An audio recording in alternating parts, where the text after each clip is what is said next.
So my name is Amadou Chiko Sissoko. I'm originally from Guinea. So Guinea is, if you take like Kenya, the exact opposite on the west coast, that's where we are.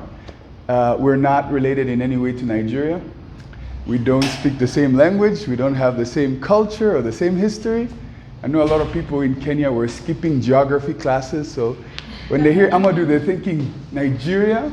Like, no, it's Guinea itself. Guinea-Bissau? No, we're different countries. Oh, no, you're all the same. No, we're not all the same, right? Every single country in West Africa is different culture, just like the different tribes here. So my work really intrigues people because they wonder, you know, like who does that or how do you do that? So I currently build businesses for sale. So I build innovative ventures and find a market through which they can be acquired. And how did I get to do this? It's because I've always had this relenting desire to do what others were afraid of doing. So growing up, I always had big dreams. Big dreams. And I was told, you're too ambitious. You're too pretentious. You dream too big. You dream too much. You know, you want too much out of life. And fortunately, I didn't listen to those things. And I told myself, as I was growing up, that each of us is born for something different, right? But if you're not able to discover what that something different is, it becomes very hard to live a fulfilling life. And so I dropped out of 3 different universities growing up. My father is a surgeon, one of the best in my country, and so he envisioned his son to be like him, right? For me to go study medicine, come back, take over his practice. And I did study medicine my first year. Then I got a scholarship to go study in Czech Republic. So I got there. First year again, I dropped out. Because I projected myself in the future and thought, 30 years in the future, do I see myself walking around with this white robe, opening people's bodies and doing things like that? No, I didn't want that. But at the same time, I looked at the people who wanted to be doctors. They were very committed to their coursework, and me, I was committed to having fun. So we had different values, right? I enjoyed being around people. I enjoyed engaging people. I was very curious about understanding why are people living and making the decisions they make. So I wanted to be a writer. I wrote my first manuscript more than a decade ago, and it was a 400-page manuscript about all the things I had experienced and tried at the same time. As I was telling him, I left Czech Republic, I went through Belgium, then came to France to publish this book. I sent the manuscript to 11 different publishers, and I was rejected by each and every one of them. I tried to get into different schools of commerce there to stay, same thing, I was rejected. And I ended up finding myself in the street in Paris, right? Pursuing this dream of becoming an author, pursuing this dream of becoming a life coach. After that, I was sent back home. I went back to my country. Everybody considered me as a failure. This guy has no future. We've invested so much in you. You still don't have a degree. You don't have a job. You have nothing, right? But what they didn't know was I had something in me. This was this voice, this constant self-development, this personal coach in my own head that was telling me, you just keep going. You just keep going. As long as you keep going, at some point, something's gonna work out. So the next year, again, I started different businesses. I had a marketing business, an events business, a distribution business, sales business, all of them failed. And at some point, I came to a point where I said, you know what? Maybe it's good I take a step back. Because I was leaning in too much. Let me just take a step back. So I went on a farm where I started now farming. Started doing eggplants, getting my hands dirty. And one day, as I generally do around the farm, I like find places where I can sit, there's shade, there's a book, I read. And I sat and thought, wow, this place where there's shade, how do I earn more money from this shade, right? We had a lot of palm trees, and you know palm trees, they grow like this, right? And everywhere there's shade, you can't plant anything. So I thought, if I could get someone to come and camp under this palm tree and pay me to be camping there and reading a book like I'm reading now, or maybe, going on a nature walk or having some romantic lunch, then that could be a whole business. And that was the concept of agrotourism. And so, with a lot of persistence, I ended up building Guinea's first agrotourism retreat, which now became a big success in the country. We had people from more than 40 countries across the world who traveled to Guinea the first time to come and learn farming, discover this farm, interact with the communities, and that became my opening. And so from there, I went on to become one of the most successful young people of my generation. I had my own private basketball club. I was owning my own radio show. I started a movement for entrepreneurship in the country. And that's what led me to be selected for the Mandela Washington Fellowship in 2014, the inaugural program. And at that time, I was advising the government. So I was the youngest advisor to the government in terms of youth and employment, and I was telling them that my vision was to create innovation centers across the country and train more people in entrepreneurship. Because what helped me was, when I dropped out of school, I told myself I had to learn as much as those who were in school. And so every field that I went into, I spent a lot of time learning. But business, why I dropped out of business school was because I was being taught by professors who had never run a business. Right? So he was sharing his experience. It's like real life experience. You sit down with him in an hour, you learn more than you in 4 years in a school where all of your professors, just read a book on business, right? And so I had the chance of learning business from successful business people in my country who would sign up for these paid training programs like the ones you're in, and I would always come as the youngest person. And I would sit down, listen to their mistakes, take notes, and go and apply it back to my farm. So by the age of 25 then, I had 100 employees who were working on the farm. And so from this failure, 3 times dropout, now you're really at the top of your game, and you're thinking, okay, what next, right? And what next for me was I wanted to share this story across the globe. I wanted to be a world-class speaker. So the journey now from there to here has been a very long journey, very well documented, so that's not to talk about. But I wanted, just in the context of the conversation we're having today around how to leverage technology in order to build your business, right? For those of you who are building businesses, I would say that you should consider technology as the enabler for the achievement of your vision for your business, right? Because at the end of the day, it starts with what vision do you have for your business? And then what vision do you have for yourself? And how do you now use technology tools to allow you to run your business more efficiently? We sold our first business in Kenya in 2019. And when I came here, I came with the vision that I wanted to help the country achieve the Vision 2030. Not knowing that the previous government didn't give a damn about Vision 2030. They thought more about Big Four agenda, right? So I ended up going around all these places, training, inspiring people about how Kenyans are going to be the hub of innovation. You have a country that has a vision for innovation. Me, when I was telling my country about a vision for innovation, they said, this guy must be smoking some bananas. So what is he talking about? Then I find a country that actually has a vision written down with, all planned out. So I'm like, I'm going to go to that country. I'm going to help that country achieve that vision. Then I'll take that knowledge and go around the world. And I just have one word for you. Yeah. Implementation. Execution, man. So in terms of execution, one of the things that I think you need to really think about, and I saw it in his presentation about automating your business, right? I build businesses for sale. And in order for someone to acquire a business, right, you have to make something that is really, really, really useful to them that they themselves cannot be able to build. Okay? So let's say you're in the food business, right? You're a manufacturer of snacks. And I come up with a healthy snack brand that targets the millennials. So young people who are conscious of their health, right? And I make this a lifestyle brand. And I become very popular on social media. So now I have reached direct to consumers. Right? My margins are higher. That food brand can buy me out. Why? Because I've figured out how to capture a target market that they currently don't have, right?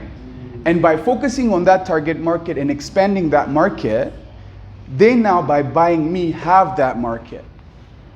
So when you're building a business for sale, you think about that before you build a business. So when you think of the need, you're thinking of the need of, in this case, your customers, that corporation, right? What are they needing that they can currently solve themselves, or they're afraid of going into or venturing into, or maybe they don't have the human capacity to do? Can you go and build that? Build it well as a well-run business. And when they want to come and invest in you, that technology is one of the things that they'll be looking at. What are the systems that you already have in place for running your business, right? How do you acquire your customers? How do you manage the data for your customers? So the business we sold was a luxury events business. It was, at the time when I joined, it was a regular business. We had a very unique product. We were the only ones who had wooden pergolas in Kenya, in East Africa. But the product was being sold to everybody. So the first thing was to define who was our customer and what was the real problem that a customer had that we can solve, right? And we saw that our real customer, we called her Somoina. Somoina was a lady of high standards. She was in her 40s. She was a marketing manager for a large corporation in Kenya. Her husband is a big lawyer. He also runs, his own firm, is part of a golf club. And when they host events at their house, their goal is to wow the guests. And I'm sure you know this, right? If Madame invites people over, her goal is when they come in, they say, wow. Now this Somoina is a fake persona. This person does not exist. But we had to really understand whose problem we were solving, define that individual extremely well, and then build a business around her. So even the people, when I was training my team, Somoina, when she calls, she doesn't want to hear, hello, Sasa. She's expecting to speak to someone who speaks proper English, who can pronounce the words, or who can communicate with her in a language that she is used to speaking when she's talking with professionals. So that's something to keep in mind when you're building your business. But then beyond that, what is the need in events, right? Like events, it's luxury events. It's vanity, right? Isn't it? Right? So why do we need to invest 2 million Kenyan shillings in a wedding? Why do we have customers who, like, literally the wedding, you have a helicopter that comes down, you have all these, like, everything luxurious. They're spending like millions in 2 days. Why? What for? Feel good. And those are memories that people will keep forever, right?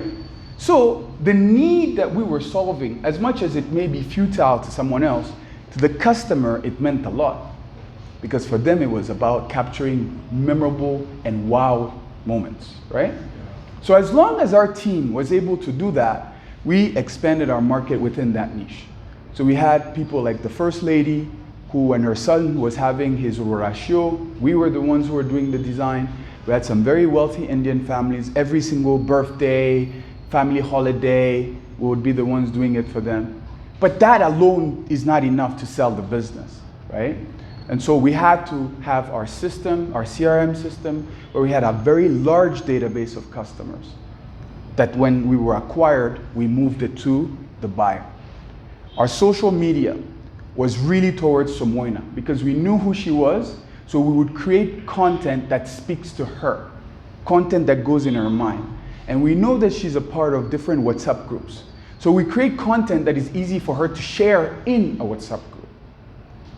Because she's the one who often during weddings or ceremonies, they ask her, say, who did your birthday party last time? We want to work with that person. Oh, here is their contact, or here's their portfolio. So we create, So we create content that she can easily share in her social networks, right? Why? Because she is our anchor customer, and through her we get other people. So when you think about how you use technology, technology is the enabler to achieve your goal. And our goal was we wanted to sell the business in 5 years. We sold it in 3, right? By the 3rd year, we moved from being just a B2C consumer company to being a B2B2C.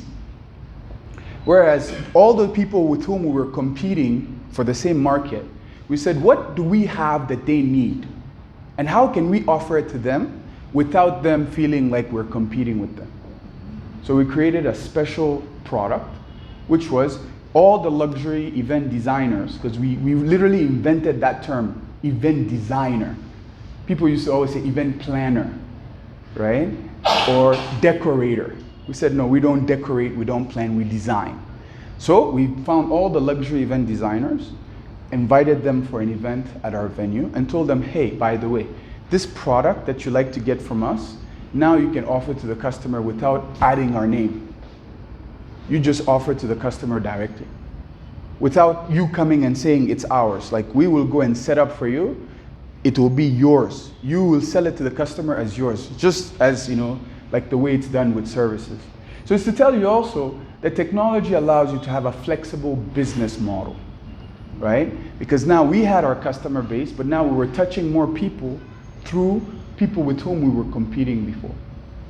And then now, what happened at the end was we had the right customers, we had the right partners, we had corporations like PwC, DHL, Ernst & Young when they're doing the top entrepreneur of the year. So all these companies, end of the year parties, rooftop parties, whatever they're doing, we were there. We're sponsoring the Kuroga Festival, right? If you've gone to the Kuroga Festival at Carnivore, those wooden tents that you would see outside in the compound, those were ours. And in return, we would get a barter with Capital FM so that we install and then we get airtime on radio because Capital FM speaks to whom? To Samoanas, right? That's what they listen to. And so when the business was acquired, we walked out and they walked in. Even the dogs, the furniture, everything we left. We gave them the lease for the venue. We just walked out, they walked in. And there's no way we would have been able to do that if we hadn't automated the business, right? So if you're thinking about building a business, if you're thinking about growing a brand, if you're thinking about, expanding yourself, and hence why I have a mobile studio that I walk around with where I can record my content from the phone. I can edit the content from the phone. I can publish the content from the phone. I can sell my books from the phone, right? I can do my presentations from the phone. But that also was because when I first came here, that's how I had to learn. Because I didn't have a team, I didn't have resources, I didn't have, the community. I had to use what I had. And so it gave the example. Sometimes you have to start with free tools, use those free tools to get what you want to get done, right? As entrepreneurs, that's the thing. Get things done. Anything that you're not able to move forward will not get done because no one's going to go and make your vision a reality for you. No one buys into your vision, ever. You're the only person who will be so committed to your vision for it to come true. I've started ventures with 0 and they failed. I've started ventures with millions and they failed. And the one common thing that I saw in between was people. That if you're not committed yourself to get the thing done, you can't rely on others to get it done. So everything is up to you. Those first 3 years, it's your hustle, it's your energy, it's your investment, it's your commitment, it's your sacrifice. If you're not willing to put that in, then please come and work for us. We need people too in our companies, right? Companies need you. There's no shame in being a great entrepreneur in a corporation, right? This whole fallacy of, I don't want a job, I don't want to be employed, that's a lie, right? The greatest entrepreneurs, most of them were employed somewhere and then left that space to go and build their businesses. So I hope this, short chat was, inspiring enough to challenge you to start thinking, how do you fire yourself out of your business, right? But to get to that point, you have to figure out how to automate it. You have to build it around the customer.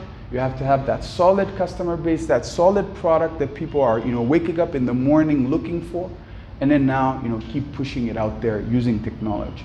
So there's no excuse for you to say, I don't have sales, right? Absolutely no excuse. Your first group of customers is your WhatsApp broadcast. If you go down there and create a broadcast group, it has 256 contacts that you can put in. If you have a very good product that you can send to 256 people who know you and no one buys, then that's not a good product. Or that's not a good strategy. So the 256 rule. Yeah. Or you So have 256 broke friends. Yeah, well, if you have 256 broke friends, then you are broken.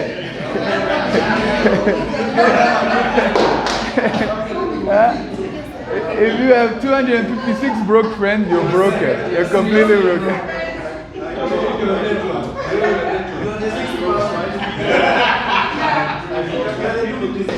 Yeah. Exactly, yeah. So WhatsApp broadcast, yeah. So use WhatsApp broadcast to test, right? Create the broadcast group, But then identify the customers who look like your people, put them in the broadcast group, then send them like an individual message, a personalized message.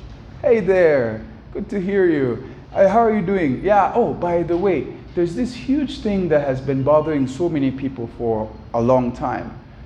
People don't know how to market their businesses. I've had a lot of people come to me. That's led me to say, well, I've been doing this well for this corporation. Why don't I do it for them?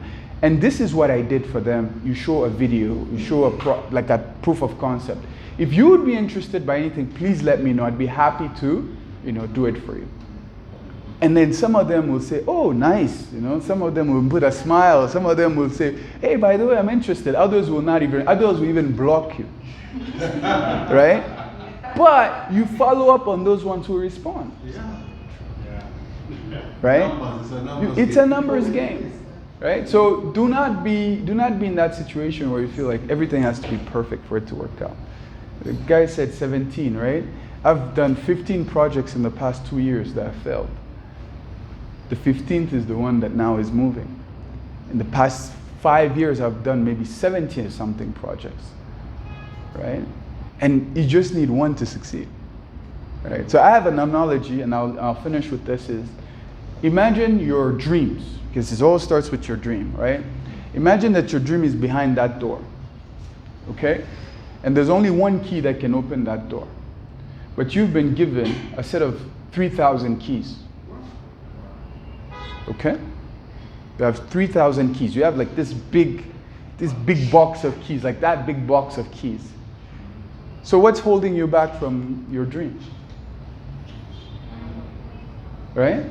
It's just your energy. right? Persistence. Yeah, persistence, right? Now, what makes the difference between people who now have automated the process to get to their dreams? They move faster. Why do they move faster? Because either they're using other people to try the keys in the lock, Okay. or they have, groups. Or they've figured out a strategy to figure out which key opens the door, right? How do you get that strategy? Experience. Trial and error, right? The number of failures. Because you realize some of those keys don't go through the door. So okay, all these keys that look alike, then you put them aside.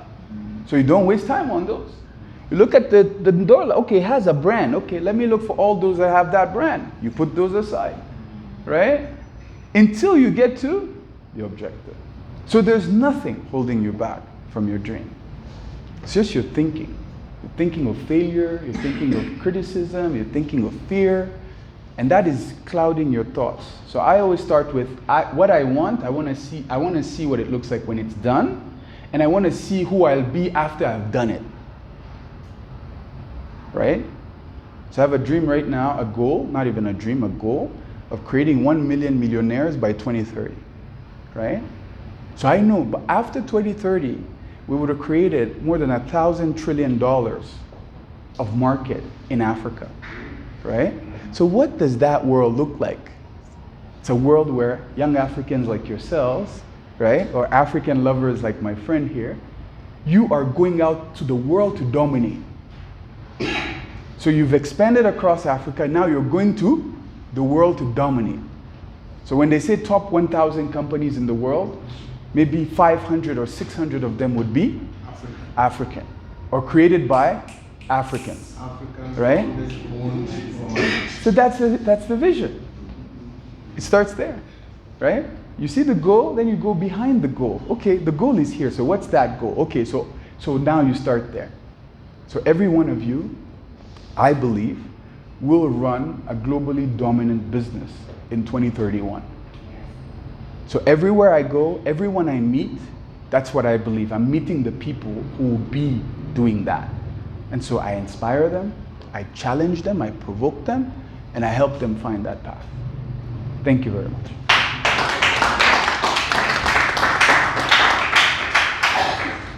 Wasn't that awesome? I just want to know the name he uses on LinkedIn. Okay, yes. It's called Amadou Chico Sissoko. Just spell the Tisoko. Sissoko, C-I-S-S-O-K-O. It means the kings of gold. Exactly. The kings of gold. This is why Africans need to maintain their names. Yes. Don't throw away your name because that's Chico, C-H-I, The name C-H-I-C-O, that are built as a and then brand Sissoko, consistently C-I, from the double time of S-O-K-O. High school, Mala, Mumo. Now, we have this bias in C-I, Africa that if I use my S-S-O-K-O. Christian name and everything, Yeah. it will not be Yeah, it tribal, was it will closed. not be this and Yeah, that. C-I. You have no excuse. You don't need to make any excuse for the place you are born and who brought you to this world. Yes. But in Kuzaliwa, the rest is up to you. Yes. So your unique African names might be a better brand for you and a memorable brand in the name of the customer. Okay, so